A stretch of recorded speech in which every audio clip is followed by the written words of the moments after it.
This document here, so everyone should have a copy of this sort of triangle.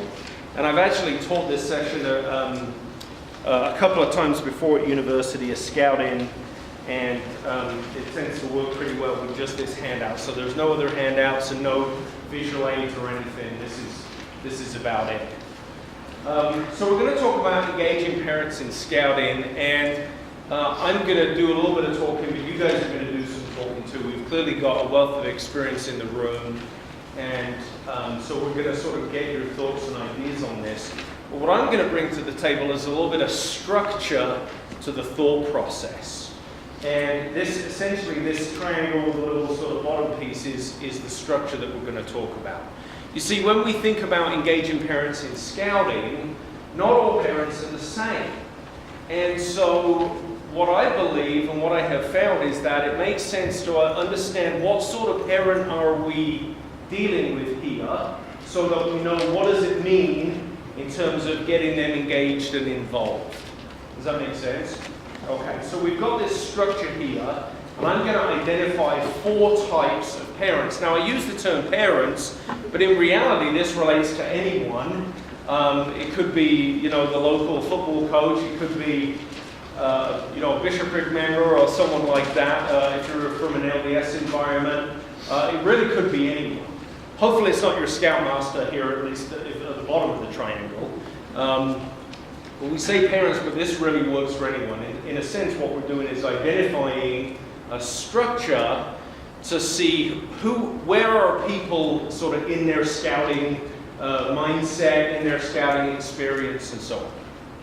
Okay, so we're going to start with this little triangle at the bottom.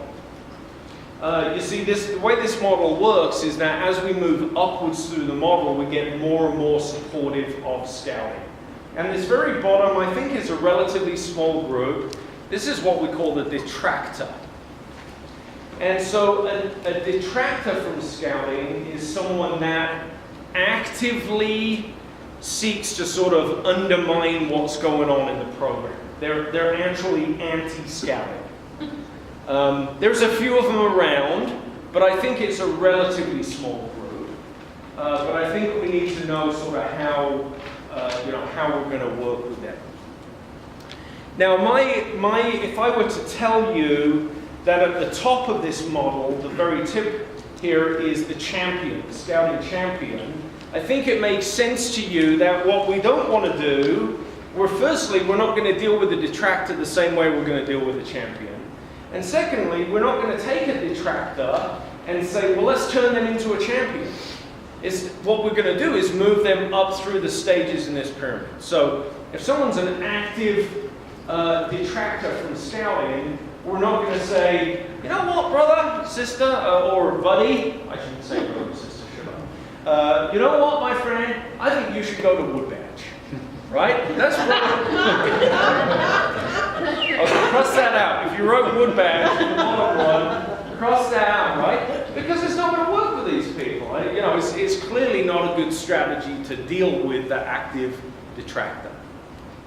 So let's get a few thoughts here from the group. When you're dealing with active detractors, our intention here, let me tell you what these levels are actually. So the detractor is the bottom level. The next level is the neutral. So if the detractor actively takes away from scouting, the neutral is just, whatever, scouting, sure. If I can make the time, or if my son or daughter happens to be available that night, I guess they'll probably show up. That's the neutral. They don't see the value in the program per se, but they don't think it's a harmful program at least. The next level then is the supporter. The third level, the supporter says, yeah, that scouting I think there's something to that. It's kind of an interesting program. I think I'd like my son or daughter to be a part of that. And then the top level, the champion says, whoa, scouting, heck yeah, University of Scouting, Saturday, 7 a.m., beaver breakfast, I'm there. Right? A few champions in the room. They've got the full uniform, 7 pairs of socks, that kind of thing, right? This is the champion. You'll see a few of them around here. Some of us identify with that, with that role. Okay, so the way the model works is then we're not going to move people from the very bottom to the very top. The intent is to move people up to the next level. So let's talk about this detractor. If our intent is to turn a detractor into a neutral, what are some ideas? Who's dealt with a detractor, and maybe what are your thoughts on how do we turn them into a neutral? Yes, please. Okay, so I have a neighbor who is a detractor in the fact that he makes fun of the scouts. Okay. Yeah, he doesn't like scouting, but he's a prepper. He likes to Likes outdoorsy stuff. Okay. He just hates the whole scouting thing. Beautiful. Yeah, he had a bad experience growing up. So he had something happen to him, and so now he just completely disassociates himself, and he just thinks that everybody should disassociate himself with it. So that's what I'm dealing with right now. But I started working him on the angle of, hey, it's all prepping stuff, like we buy ropes, and we buy compasses, and all these other things for the kids. Yeah. At least get the kids so they can have their own wood and put things on fire. And now he's okay. Like he doesn't push kids over and stuff like that. Like he is. Okay, so I like what I'm hearing here. That now your detractor might not be a prepper, but what I'm hearing is the principle here is build on some common ground. Build on some common ground. I think that's a great way to approach it. And there's a lot of common ground for people, right? The prepper is kind of a good one. It fits pretty well into what we do, but you can build some of that common ground, whether it's about, hey, we want, young men to be prepared for life. That's a hard mission. You've got to be a really special person to disagree with that idea, So build on some common ground. Good. What else? Other thoughts on the detractor? Yes. When I dealt with one, I just addressed their issues directly. So why do you have such a problem with scouting? Well, this particular family, she had a problem with scouting because we were a religious-based scouting group, because we were an LDS group. And I told her, well, yes, we open with a prayer, but we're not all religion. We're not teaching our church values all right here. We're learning these fun things about scouting, and this is what we do. And you're more than welcome to come. And so I actually invited her to come with her boy, so that she could see what we were doing and feel comfortable with what we did. And then she had no problem sending her children. Okay. Great.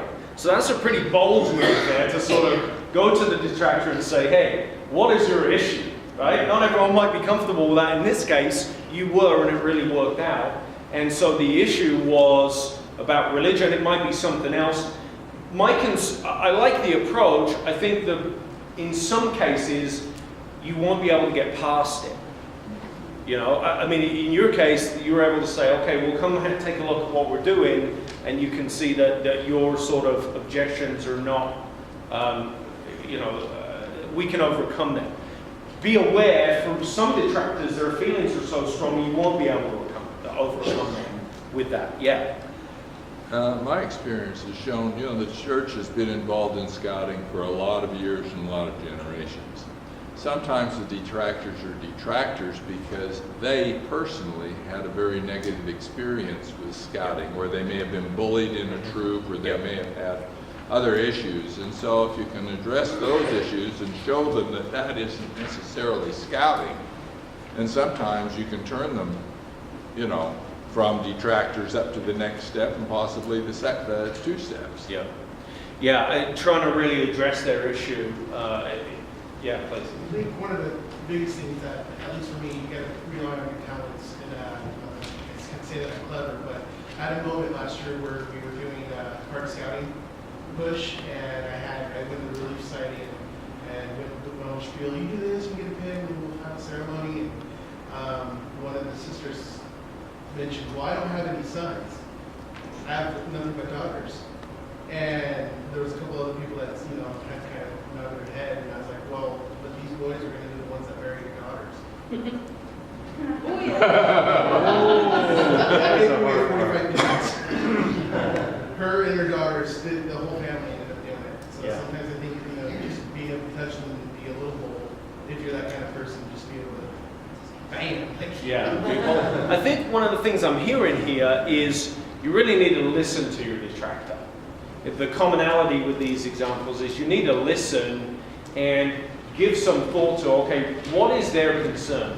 An individual that was bullied as a scout and becomes an adult detractor, that's a tough one to overcome, But if you didn't listen, if all you hear is, no, I don't like scouting, and you know all the smoke screen stuff they put up, if you don't really listen to the heart of the issue, then you've got no hope to do that. Melanie, you had a thought? I'll step away. Or you just want to take a No, candid? my thought is on, sometimes you're the wrong person to talk to them. Oh, yeah. Oh, that's a great thought. Especially us scouters who are really into scouting, they're just like, I don't even want to listen to you. Sometimes you need to have someone else be the one to talk to them, whether it's, you know, your bishop or it's someone who's not quite as into scouting as you are, but still is a believer, like a supporter. Yeah. Someone who can talk to them, say, yeah, I understand you have your concerns, but, you know, why don't you at least support this? I do, and this is why I do. You know, sometimes we can't be the ones to say it. I like that. And I think the best person to talk to might be an old detractor, right, that sort of moved up through a couple of levels. I remember going to a court of honor one time, an Eagle court of honor, and the bishop showed up in a Hawaiian shirt.